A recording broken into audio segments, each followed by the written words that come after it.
قوم عاد کا ذکر ہے، اور ان کی طرف دعوت توحید دینے کے لیے اللہ تعالیٰ نے حضرت ہود علیہ السلام کو بھیجا۔ ہود علیہ السلام نے قوم سے کہا کہ میں تم سے کسی چیز کا اجر طلب نہیں کروں گا، میرا اجر میرے اللہ کی بارگاہ میں ہے، پاس تم اپنے رب سے بخشش مانگو، پھر اس کی بارگاہ میں توبہ کرو، اللہ تعالیٰ تم پر موسلا دار بارش برسائے گا اور تمہاری قوت میں اضافہ فرمائے گا۔ قوم عاد نے دعوت حق کو رد کیا اور ایمان نہ لائے، بلکہ ہود علیہ السلام پر طنز کیا۔ وہ کہنے لگے کہ ہمارے تو معبودوں نے، ہمارے بتوں نے معاذ اللہ آپ کو پاگل بنا دیا ہے، آپ کو مجنون بنا دیا ہے، الٹا حضرت ہود کو کہنے لگے، اس لیے آپ ایسی باتیں کرتے ہیں۔ ہود علیہ السلام نے کہا میں اللہ کو گواہ بناتا ہوں اور تم بھی گواہ رہنا کہ میں تمہارے شرک سے بری ہوں اور میں اللہ پر توکل کرتا ہوں اور میں نے رسالت کا حق ادا کر دیا ہے۔ آیت نمبر 58 میں اللہ تعالیٰ نے فرمایا جب ہمارے عذاب کا وقت آ گیا تو ہم نے اپنی رحمت سے ہود اور ان کے ساتھ مومنوں کو نجات عطا کی۔ قوم عاد نے اللہ کی نشانیاں اور رسولوں کو جھٹلایا اور دنیا اور آخرت میں لعنت کے حقدار ہوئے، اور سپردگی کی جگہ یعنی جہاں اس کا مکان یا اس کی قبر بنے اللہ تعالیٰ اس کو بھی جانتا ہے، اس کا بھی رب کریم نے بندوبست کیا ہے، اور یہ سب کچھ روشن کتاب میں مذکور ہے۔ مزید اللہ تعالیٰ نے فرمایا کہ تخلیق کائنات کا مقصد انسان کے خیر و شر کی آزمائش ہے، اس کے بعد کافروں کے حیات بعد الموت کو سحر قرار دینا۔ وہ کہتے تھے یہ جادو ہے، تو جادو قرار دینے اور ان کی سرکشی کا بیان ہے کہ عذاب میں تاخیر کو احسان شمار کرنے کی بجائے مسلمانوں کو تانے دیتے ہیں کہ عذاب کو کس چیز نے روک رکھا ہے۔ آگے چل کے انسان کی خود غرضی کو بیان کیا اللہ تعالیٰ، فرمایا کہ اللہ تعالیٰ کسی انسان کو کوئی نعمت عطا کرتا ہے تو وہ اس پر شکر گزار نہیں ہوتا، لیکن اگر نعمت چھن جانے پر تو پھر نا امید اور ناشکرا ہو جاتا ہے۔ ملی تھی تو پھر اس نے شکر ادا، چلی گئی تو بڑے شکوے کر رہا ہے۔ اسی طرح اگر مصیبت کے بعد کوئی نعمت ملے تو انسان اتراتا ہے، شیخی بھکارتا ہے، البتہ جو ہر حال میں صابر شاکر رہے اور عمل صالح کرے تو ان کے لیے بخشش ہے اور بڑا اجر ہے۔ اللہ تعالیٰ نے اپنے نبی پاک صلی اللہ علیہ وسلم کو تسلی کے لیے فرمایا کہ کفار طرح طرح کی فرمائشیں کرتے ہیں، کہتے ہیں کہ آپ پر کوئی خزانہ کیوں نازل نہیں کیا گیا، آپ اور آپ کے صحابہ غربت میں وقت گزارتے ہیں تو معاذ اللہ یہ وہ طعنہ دیتے تھے کہ کوئی خزانہ کیوں نہیں نازل کیا گیا، اور آپ کی تائید کے لیے فرشتہ کیوں نہ اترا، آپ اس پر تنگ دل نہ ہوں، آپ کا کام تو صرف لوگوں کو عذاب الہی سے ڈرانا ہے۔ اس صورت میں بھی قرآن کریم کے کلام الہی ہونے کا انکار کرنے والوں کو چیلنج دیا گیا ہے کہ اپنے تمام حمیتیوں کو ملا لو اور قرآن پاک جیسی 10 صورتیں بنا کے دکھاؤ، لیکن بنا سکتے؟ آیت نمبر 15 میں ارشاد فرمایا کہ دنیا اور اس کی زینت کے طلبگاروں کو ان کے اعمال کا اجر اسی دنیا میں مل جائے گا، لیکن آخرت میں پھر ان کا کوئی حصہ نہیں ہوگا، اجر آخرت کے اعتبار سے ان کے اعمال باطل ہو جائیں گے۔ آیت نمبر 17 میں قرآن کی حقانیت کا انکار کرنے والوں کے لیے نار جہنم کی وعید کا ذکر ہے، اور قرآن کے اللہ کی جانب سے حق ہونے اور بغیر کسی شک کے اس پر ایمان لانے کا ذکر ہے۔ اس کے بعد اللہ تعالیٰ پر جھوٹ باندھنے والوں اور اللہ کے رستے سے روکنے والوں کا ذکر کیا گیا کہ قیامت کے دن ان پر گواہ پیش ہوں گے کہ یہ اپنے رب پر جھوٹ باندھتے تھے، اور ان پر اللہ کی لعنت، ان کے لیے دوہرے عذاب اور آخرت میں ان کی یقینی ناکامی کا ذکر ہے۔ یہاں ایک بات آپ سے بھی عرض کروں، ہم بھی کئی دفعہ نا بھولے پن میں کہہ دیتے اللہ نے یہ بھی تو فرمایا نا جی قرآن میں، تو جب تک آپ پڑھ نہیں لیتے یا سن نہیں لیتے تب تک یہ جملہ بولنے کی ضرورت ہے۔ اسی طرح نبی پاک علیہ السلام نے فرمایا جس نے مجھ پر جھوٹ باندھا، جھوٹی حدیث بیان کی، وہ میں نے کہا ہی نہیں تھا، اور اس نے جھوٹی حدیث بیان کی، تو حضور فرماتے اس نے حدیث نہیں سنائی بلکہ اپنا جہنم کے اندر مکان بنا لیا ہے۔ تو قرآن و سنت کے معاملے میں جس چیز کا علم نہ ہو، جس کی پوری خبر نہ ہو، آپ اس کے حوالے سے کوئی بات کر سکتے؟ احتیاط کریں، بہت احتیاط کریں۔ آیت نمبر 23 میں بتایا کہ جو ایمان لائے اور جنہوں نے نیک کام کیے اور اپنے رب کے حضور عاجزی کی تو یہ لوگ ہمیشہ جنت میں رہیں گے۔ مزید فرمایا کہ مومن اور کافر کی مثال ایسی ہے جیسے اندھا اور بینا۔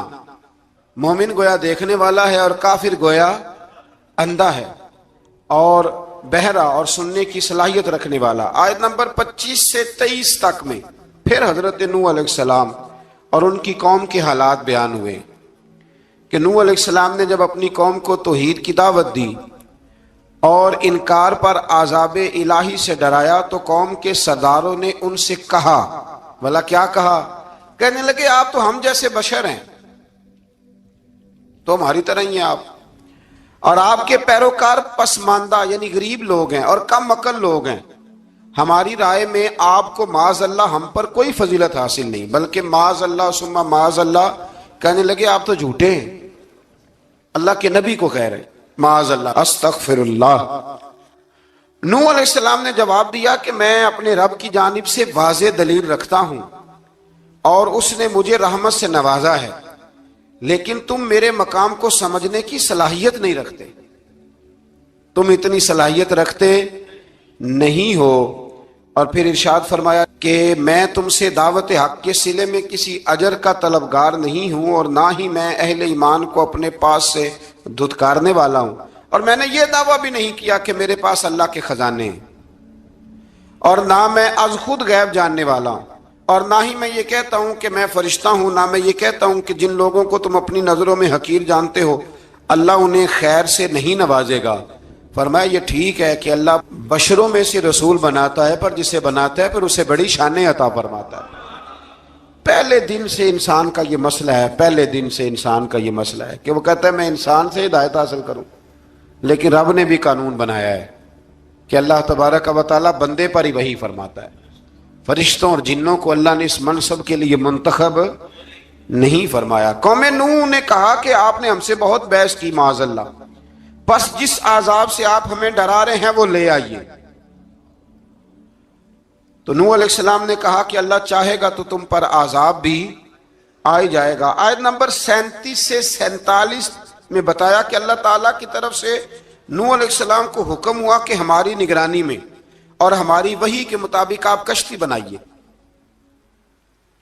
اور ظالموں کے بارے میں ہم سے کوئی بات نہ کریں۔ حضرت نوح کی خواہش تھی کہ یا اللہ انہیں بھی معاف کر دے، فرمایا یہ ظالم ہے تو میرے نبی ان کے بارے میں مجھ سے کوئی بات نہ کریں، وہ ضرور غرق ہو جائیں گے۔ پھر وہ کشتی بنانے لگے اور جب ان کی قوم کے سردار ان کے پاس سے گزرتے تو ان کا مذاق اڑاتے۔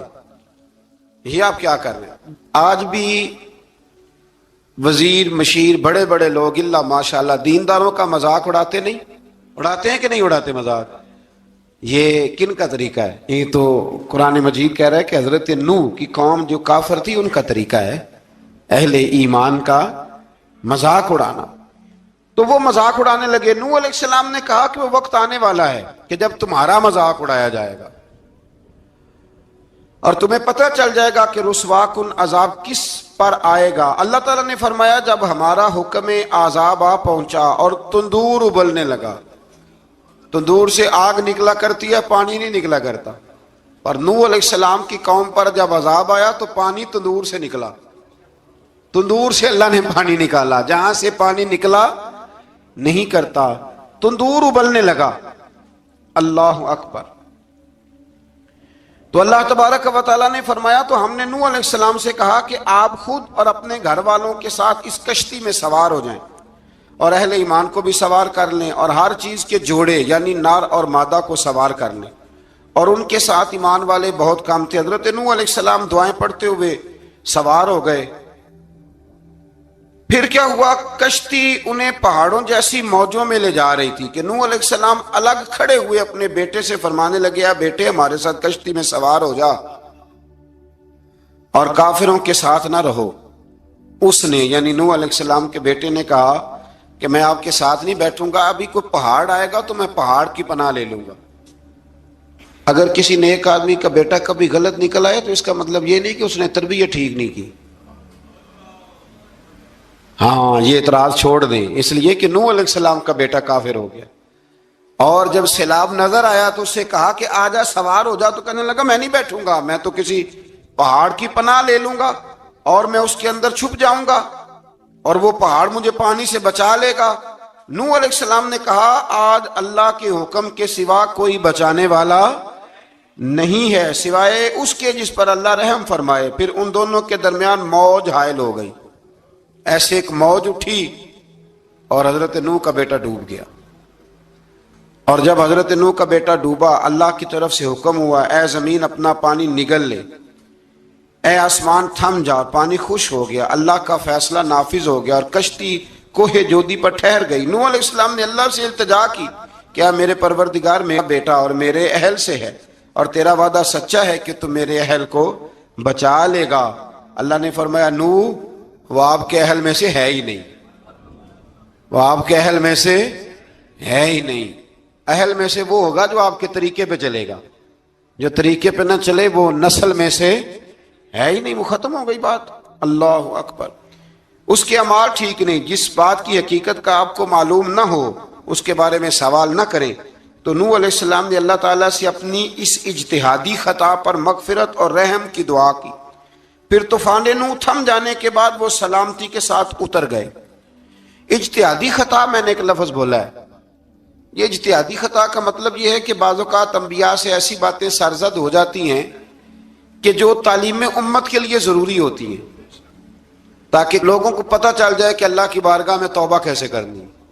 اگر وہ لوگ توبہ نہ کرتے تو ہمیں توبہ کے طریقے سمجھ میں، یعنی ان سے اجتہادی خطا ہو گئی، کہنے میں کرنے میں کوئی ایسی بات ہو گئی جو بظاہر اللہ تعالیٰ کی رضا والی، تو فوراً معافی مانگ لیتے تھے۔ لیکن اب امتی اٹھ کے کہے کہ نبی گناہ گار ہے معاذ اللہ۔ حضرت آدم نے دعا مانگی تھی نا، ربنا ظلمنا انفسنا، اے اللہ ہم نے اپنی جانوں پر ظلم کیا۔ انہوں نے کہا تھا تو اگر کوئی بندہ حضرت آدم کو ظالم کہے گا تو کافر ہو جائے گا، تو اگر وہ کہے کہ وہ تو خود کہہ رہے ہیں، ایک بندہ اڑ جاتا ہے کہتے ہیں تو خود کہہ رہے ربنا ظلمنا، تو خدا کے بندے وہ اللہ کے نبی ہیں، وہ رب سے کہہ رہے ہیں، وہ عاجزی کے طور پر کہہ رہے ہیں۔ کچھ لوگ اڑ جاتے کہتے ہیں خود حضور نے کہا ہے جی انا بشر مثلکم، میں تمہاری طرح کا بشر ہوں، خود نبی پاک نے کہا ہے۔ عجیب بیوقوف بندے ہو، نبی کریم تو کہہ سکتے ہیں پر امتی اٹھ کے نہیں کہہ سکتا۔ اس نے تو کہنا ہے وہ حبیب اللہ ہے، اس نے تو کہنا ہے وہ قیامت میں شفاعت کرنے والے ہیں، امتی نے تو کہنا ہے وہ سارے نبیوں کے سردار ہیں، وہ امام الانبیاء ہیں۔ امتی وہ لفظ ادا کرے گا جو اس کے بنتے ہیں۔ اب کوئی بندہ اٹھ کے کہہ دے دیکھے نا، ایک بہت بڑا عالم تقریر کرتے ہوئے کہے جی میں تو ان پڑھ آدمی ہوں، تو اس کا شاگرد کہے کہ استاد جی قسم اٹھائے ہاں آپ نے تقریر میں کہا نہیں میں ان پڑھ ہوں، آپ تو ان پڑھ ہے، تو یہ بات ادب ہے کہ بے ادبی ہے؟ چلیں اس سے آگے چلتے ہیں، یہ بھی ذرا مشکل سے سمجھ میں آئے گی۔ ایک اور بات جو جلدی سمجھ میں آ جائے گی، ایم این اے جب اعلان کرتا ہے، تقریر کرتا ہے، الیکشن لڑتا ہے تو کہتا نہیں میں قوم کا خادم ہوں، کہتے ہیں نا کہ میں قوم کا خادم سے آپ کیا کچھ کراتے ہو؟ سارے کام کراتے ہیں نا۔ خادم کو بندہ یہ بھی کہہ لیتا ہے کہ جھاڑو دے دے گلی میں، کہتے ہو کہ نہیں کہتے؟ تو اس نے بھی تو سپیکر میں کہا میں خادم ہوں، کہو اس سے کہ جھاڑو دے گلی میں آ کے، پھر پتہ کیا حال ہوگا؟ جھاڑو تو نہیں آئے گا اور ہو سکتا ہے کچھ ہے آ جائے۔ تو اس لیے اب کوئی بندہ کہے جی انہوں نے خود کہا ہے، تو ایک کچھ پوری جماعت ہے لوگوں کی جو بات کو سمجھتی نہیں، کہتے ہیں خود کہا ہے میں بشر ہوں، انہوں نے خود کہا میں غیب نہیں جانتا، انہوں نے خود کہا میرے پاس خزانہ کوئی نہیں، انہوں نے خود کہا میرے پاس کوئی شے نہیں۔ تو اس لیے آپ سمجھیں کسی کے لفظوں پر اگر آپ گرا لگا کے بیٹھیں گے تو پھر اس سے بے ادبی ہوگی۔ تو نوح علیہ السلام نے اللہ سے اپنی اجتہادی خطا کی معافی مانگی۔ اب حضرت نوح کو کوئی خطا کار کہے گا تو بہت بڑا مجرم بن جائے گا، اس لیے کہ وہ اللہ کے نبی ہیں۔ آیت نمبر 61 میں پھر سے حضرت صالح علیہ السلام اور ان کی قوم سمود کے حالات کو بیان کیا گیا ہے۔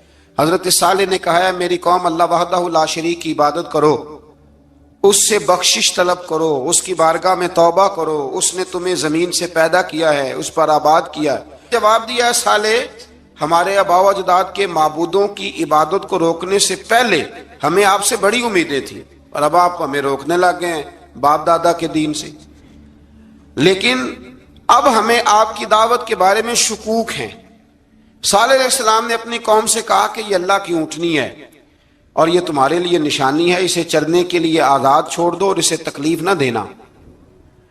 اللہ اکبر، ورنہ تمہیں عذاب پہنچے گا۔ انہوں نے اونٹنی کی کونچیں کاٹ ڈالی۔ صالح علیہ السلام نے کہا تم صرف 3 دن اپنے گھروں میں مزے اٹھا لو، 3 دن پھر اللہ کا یقینی عذاب آئے گا۔ پھر ایک چنگاڑ نے ان کو آ دبوچا، وہ اپنے گھروں میں گھٹنوں کے بل اوندے پڑے رہ گئے۔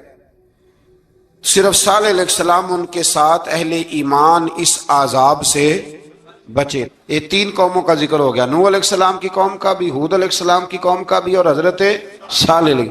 آگے اللہ تبارک و تعالیٰ نے آیت نمبر 69 میں اس بات کا بیان فرمایا کہ حضرت ابراہیم علیہ السلام کے پاس فرشتے بشری شکل میں آئے، انسانی شکل میں۔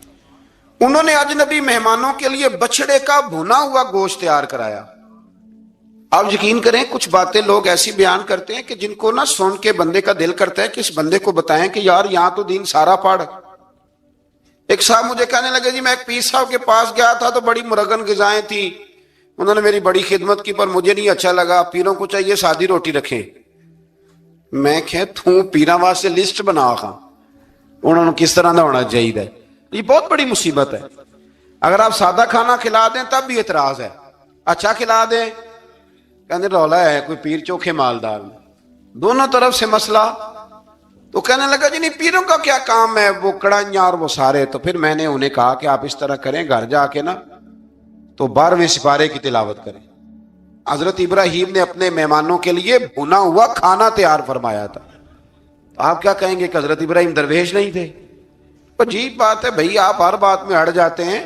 دین ہم نے وہ لینا ہے جو اللہ کا قرآن ہمیں دیتا ہے اور رسول اللہ کی حدیث ہمیں دیتی ہے۔ جب انہوں نے دیکھا کہ مہمان کھانے کی طرف ہاتھ نہیں بڑھا رہے تو ان کو ڈر محسوس ہوا۔ حضرت ابراہیم کو فرشتوں نے کہا کہ ہمیں قوم لوط علیہ السلام کے عذاب کے لیے بھیجا گیا ہے۔ حضرت ابراہیم کی بیوی کھڑی تھی، اس پر وہ مسکرائیں تو فرشتوں نے اللہ کی طرف سے انہیں حضرت اسحاق علیہ السلام اور اس کے بعد حضرت یعقوب علیہ السلام کی بشارت عطا۔ اسحاق علیہ السلام حضرت ابراہیم کے بیٹے ہیں اور یعقوب علیہ السلام پوتے ہیں، اور یعقوب علیہ السلام کے بیٹے یوسف علیہ السلام۔ ہاں اللہ اگر چاہے تو 7 نسلوں میں نبوت رکھ دیتا ہے اگر اس کی منشا ہو۔ تو حضرت یعقوب کی بشارت دی۔ انہوں نے حیرت سے کہا کہ ہم دونوں میاں بیوی تو بوڑھے ہیں، اس عمر میں اولاد کیسے ہوگی؟ تو فرشتوں نے جواب دیا اے ابراہیم کے گھر والو، تم پر اللہ کی رحمتیں اور برکتیں ہوں، اللہ کی قدرت پر تمہیں کیوں تعجب ہے؟ اللہ فرماتا ہے کہ بیٹے کی بشارت سن کر ابراہیم کا خوف دور ہو گیا اور پھر وہ قوم لوط کے بارے میں گفتگو کرنے لگے۔ ابراہیم بہت بردبار، اللہ سے آہوزاری کرنے والے اور اس کی طرف رجوع کرنے والے تھے۔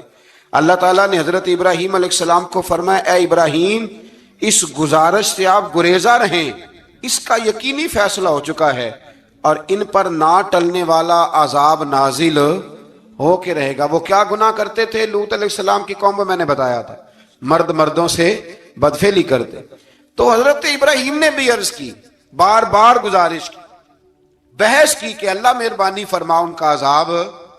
آپ دیکھیں نبیوں کے حوصلے کتنے بڑے ہیں، قومیں تنگ کرتی ہیں اور طرح طرح کی باتیں کرتی ہیں اور پیغمبر پھر بھی کہتے ہیں یا اللہ مہربانی فرما، اے اللہ ان سے عذاب۔ آیت نمبر 77 میں حضرت لوط علیہ السلام کی قوم کی بدعمالیوں اور لوط علیہ السلام کے اپنی قوم کو بدعمالیوں کے باعث فرشتوں کی آمد، قوم کے بدعمال لوگوں کے دوڑ کر آنے اور حضرت لوط کو ان کے سمجھانے اور ان کے انکار پر مضطرب ہونے کا ذکر ہے، جس پر فرشتوں نے حضرت لوط کو تسلی دی کہ آپ فکر نہ کریں، ہم آپ کے رب کے فرشتے ہیں، یہ آپ اور ہم تک نہیں پہنچ سکیں گے۔ آپ رات کے آخری حصے میں قوم کی طرف توجہ کیے بغیر ہجرت فرما لیں، اس لیے کہ صبح کے وقت ان پر عذاب آئے گا۔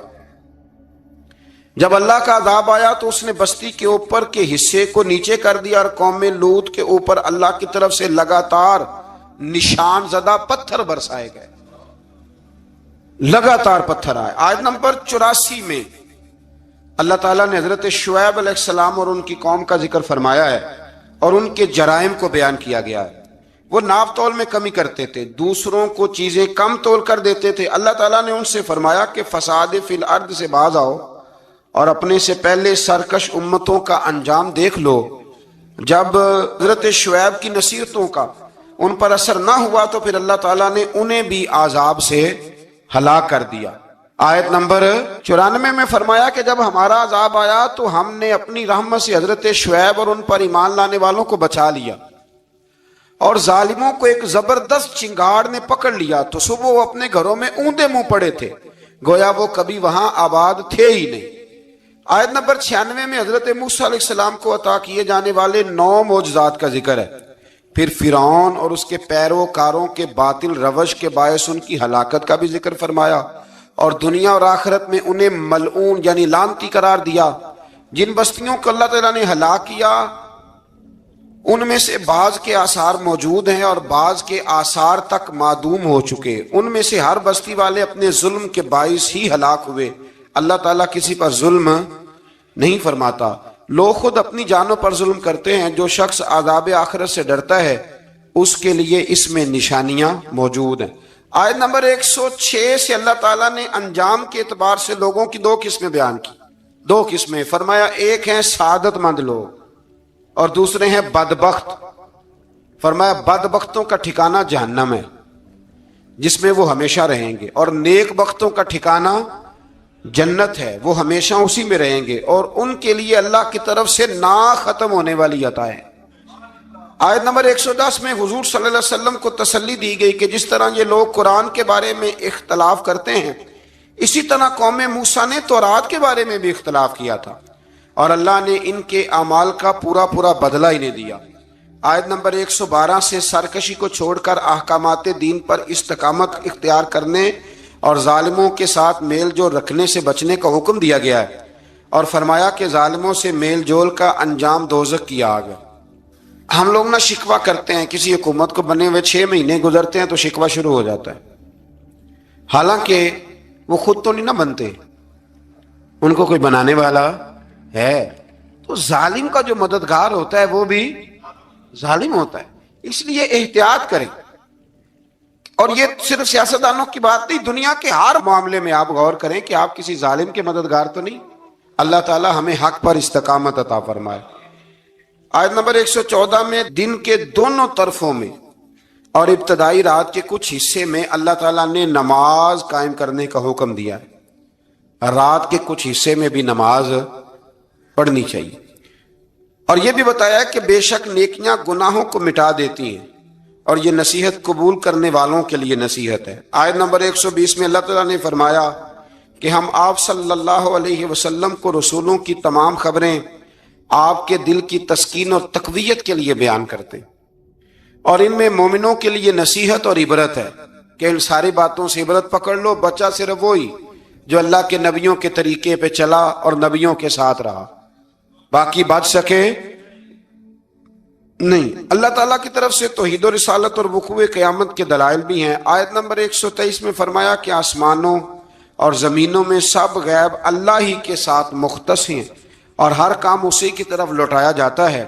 آپ اسی کی عبادت کیجئے، اسی پر توکل کیجئے، اور آپ کا رب لوگوں کے اعمال سے غافل نہیں ہے۔ اسی پارے میں نا آگے سورۃ یوسف شروع ہو رہی ہے، اس کو اللہ تعالیٰ نے کہا ہے کہ یہ بڑا پیارا قصہ ہے، احسن القصص کا، قصوں میں سونا قصہ۔ تو یہ کچھ 12ویں پارے میں اور کچھ 13ویں پارے میں ہے۔ میں نے یہ ارادہ کیا ہے کہ یہ ایک ہی دن پوری بیان کی گئی۔ ایک بزرگ کی بات لکھی جو تابعی ہیں، وہ فرماتے ہیں کہ ان بزرگوں کا طریقہ یہ تھا کہ وہ لوگوں سے چھپ کے نا پہاڑ کے پیچھے عبادت کرتے تھے، اور پوزیشن ان کی یہ تھی کہ کسی سے ملتے نہیں تھے، بالخصوص فجر کی نماز سے لے کر عصر کی نماز تک بکریاں رکھی ہوئی تھیں، ان کو چڑھاتے رہتے تھے فرات کے کنارے اور نفل پڑھتے رہتے تھے۔ اس وقت کو ملنے بھی نہیں آتا تھا۔ ایک شخص بڑی دور سے ان کی شہرت سن کے آیا، میں نے تو ملنا ہے۔ لوگوں نے کہا وہ اس وقت نہیں ملتے، ناراض ہوتے ہیں۔ اس نے کہا اللہ کا بندہ ہے نا، ناراض ہو بھی جائے گا تو لمبا ناراض رہے گا نہیں، اللہ والے جلدی راضی ہو جاتے ہیں۔ پہنچ گئے۔ اب وہ بابا جی نماز پڑھ رہے تھے تو کہتے میں نے عجیب منظر دیکھا کہ بابا جی فرات کے کنارے نماز پڑھ رہے ہیں اور ایک بھیڑیا ان کی بکریوں کی حفاظت کر رہا ہے۔ کہتے میں حیران رہ گیا کہ بھیڑیا تو بکریاں کھایا کرتا ہے اور یہاں چرا رہا ہے۔ کہتے میں جب گیا تو بابا جی نوافل میں مشغول تھے، مجھے دیکھ کے کہنے لگا اس وقت کیوں آئے؟ میں نے کہا حضور اگر آئے گیا ہوں تو پھر مہربانی کرے قبول فرما لیں۔ میں بیٹھ گیا تو میں نے کہا حضور یہ بھیڑیا بکریاں چلا رہا ہے، بھیڑیا اور بکریے کی صلح کب سے ہو گئی؟ تو فرماتے ہیں لمبی تقریر نہیں، ہلکا سا جملہ، فرمانے لگے جب سے بکریوں کے مالک نے رب سے صلح کر لی ہے نا، تب سے بھیڑیوں نے بھی بکریوں سے صلح کر لی ہے۔ بکریوں کے مالک نے رب سے صلح کر لی، گناہ چھوڑ دیے، اس کی فرما برداری میں آ گئے، اب پھر اسے بکریاں چلانے کی ضرورت نہیں رہی، بکریاں نہ اب بھیڑیا چراتا ہے۔ کہتے ہیں میرے اوپر کپ کپی طاری ہو گئی بزرگوں کی بات سن کے، اور مجھے پیاس لگی اور خواہش آئی کہ پتہ نہیں اب بابا جی کچھ کھلائیں پلائیں گے بھی کہ نہیں، بابا جی کچھ کھلائیں گے بھی کہ نہیں۔ کہتے میرے دل میں خیال تھا تو بزرگوں نے نا ایک لکڑی کا پیالہ، ان کے پاس وہ غار میں بیٹھے تھے تو ایک چھوٹا سا پتھر تھا، اس کی ڈھلان بنی ہوئی، بابا جی نے اس کے نیچے لکڑی کا پیالہ رکھا، وہ رکھا ہی تھا تو وہ دودھ سے بھر گیا۔ کہتے انہوں نے مجھے دیا تو ٹھنڈا اور میٹھا دودھ، میری طبیعت خوش ہو گئی۔ بابا جی نے دوبارہ وہی پیالہ اسی جگہ رکھا تو شہد سے بھر گیا۔ 1000 سال پہلے داتا صاحب لکھ رہے ہیں، کہتے مجھے دیا، میں نے فوراً کہا، میں نے کہا حضور یہ دودھ تو گائیں بھینس دیتی ہے، پہاڑوں سے تو نہیں نکلا کرتا، اور شہد تو شہد کی مکھیاں دیتی ہیں، پتھروں سے تو نہیں نکلتا، یہ آپ کہاں سے نکال رہے ہیں؟ تو کہتے ہیں وہ قرآن مجید پڑھنے لگے، وَإِذِ اسْتَسْقَى مُوسَىٰ لِقَوْمِهِ، جب موسیٰ کی قوم نے ان سے پانی مانگا، فرمانے لگے موسیٰ کی نافرمان قوم پانی مانگے، حضرت موسیٰ پتھر پہ ڈنڈا مارے تو اللہ وہاں سے 12 چشمے جاری کر دے۔ جو رب حضرت موسیٰ کی نافرمان قوم کے لیے پتھر اور پہاڑوں سے چشمے نکال دیتا ہے نا، وہ محمد عربی کے غلاموں کے لیے پتھر اور پہاڑوں سے دودھ اور شہد بھی نکال دیا کرتا ہے۔ وہ بزرگ کہنے لگے بس بات یہ ہے کہ آج بھی ہو اگر ابراہیم کا ہی ماں پیدا تو آگ کر سکتی ہے انداز گلستاں پیدا۔ کہنے لگا حضور پھر میرے لیے بھی دعا کریں، آپ فرمانے لگے پھر دعا نہ کرا تو مدینے والے کی غلامی شروع کر، تو نبی کریم کی غلامی شروع کر، تو رسول پاک کی غلامی شروع کر۔ ایک بات علم، پھر فرمایا اللہ رسول سے محبت، پھر فرمایا حضور کی غلامی۔ اس سے سارے مکاشفات کھلیں گے، اس سے سارے مشاہدات کھلیں گے، اسی سے کرامتیں ملیں گی، اسی سے مقبولیت ہوگی، اسی سے اللہ نبی کی بارگاہ میں درجہ ملے گا۔ پھر داتا صاحب آگے بڑھتے ہیں اور داتا صاحب فرماتے ہیں صوفیاء کی ایک جماعت ہے جو کہتی ہے ہم نے تو کبھی اپنی زبان پر دکھ بیان ہی نہیں کیے، ہر شے اپنے رب رسول کے حوالے کرتی، ہر شے اللہ رسول کے۔ اور داتا صاحب کہتے ہیں کچھ ایسے بھی ہیں جو دعا بھی نہیں مانگتے، لوگوں کے لیے مانگتے ہیں، اپنے لیے نہیں مانگتے۔ آپ دعا کیوں نہیں مانگتے؟ تو کہتے ہیں اللہ کو تو پتہ ہی ہے ہمیں کیا چاہیے، اسے تو پتہ ہی ہے۔ ایک بزرگ کی بات لکھی ہے داتا صاحب نے، میری جماعت میں نا مزاج ہے کرامتوں کا، مجھے وہ ساری باتیں بھی آتی ہیں کہ ایک بندہ کراچی سے آیا، داتا صاحب حاضری دی تو اس کی لاٹری نکل آئی، یہ بھی مجھے آتی ہے، لکھی پڑھی ہے میں نے، کتابوں میں ہے یہ بھی۔ ایک بندہ، یہ ساری باتیں نا آتی ہیں کرامتوں میں، بڑی ساری چیزیں لوگ بیان کرتے ہیں کہ میں وہاں آیا اور میں نے حاضری دی تو موج لگ گئی، یہ ساری باتیں آتی ہیں۔ ہمارے پرانے بزرگ اور بھی قصے سنایا کرتے تھے، ساری ہمیں چیزوں کا پتہ، پر جو عنوان ہے نا وہ حضرت شیخ ابو نور کہتے ہیں کہ ایک بندہ داتا صاحب کے مزار پہ گھوم رہا تھا، داتا 10 روپے دے، 10 روپے دے، 10 روپے دے، تو ایک بندہ بڑی دیر سے اسے دیکھ رہا تھا، وہ کہنے لگا داتا نے تجھے کیا دینا ہے؟ ادھر آ میں دوں، اس نے 10 دیے، بندہ بڑا حسین تھا، ہنس پڑا، کہنے لگا داتا تیرے بھی صدقے جاؤں، دلانے لگا تو منکر سے ہی دلوا دیے، جو نہیں مانتا اسی سے دلوا دیے۔ وہ بڑا پریشان ہوا، میں اور چکر میں تھا، اس نے میرے اوپر ہی جڑ دی ہے بات، کہنے لگا داتا تیرے صدقے جاؤں۔ تو یہ ساری باتیں کتابوں میں موجود ہیں، لوگوں نے اپنے اپنے مشاہدات جو جس کے ساتھ پیش آیا اس نے بیان کیے ہیں، بہت ساری باتیں قابل بیان ہیں، پر جو عنوان ہے میں اس پہ رہنا چاہتا ہوں۔ داتا صاحب رحمت اللہ علیہ فرماتے ہیں ہماری تعلیمات ہیں کہ اپنے دکھ درد دنیا داروں سے بیان نہیں کرنے، سوال کا دروازہ لوگوں کے سامنے کھولنا، اللہ والوں سے کہیں گے کبھی کہنا ہوگا تو دنیا داروں سے کہنا۔ کہتے ہیں کہ شیخ احمد نام کے بزرگ تھے، ساری زندگی کسی کو کام نہیں بتایا، ساری زندگی بڑی مشکلات آئیں، پر کبھی اپنی ذات پر سوال کا دروازہ نہیں کھولا۔ ایک ایسی مشکل آئی کہ جو حل ہی نہیں ہوتی تھی، کسی نے ان پر کوئی الزام لگا دیا۔ ابو مسلم نام کا ایک بادشاہ تھا، اس کی حکومت تھی، اس نے پکڑ کے قید میں ڈال دیا۔ اب قید میں ہیں،